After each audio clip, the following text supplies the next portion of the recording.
Workings. You live in CPN cribs. You don't have no fucking car. Like, let's talk about it. Like, you do the same shit every other regular bitch. You act like you some raw, rich ass bitch.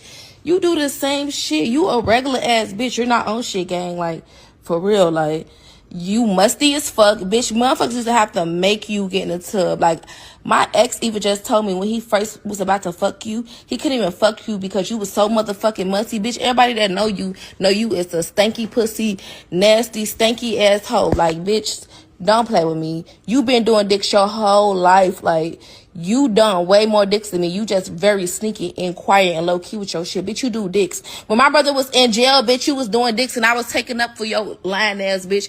All you did was dicks. You done done all them niggas in New York dick. Them little kids in New York that you be running up under trying to play gang, you been fucking them.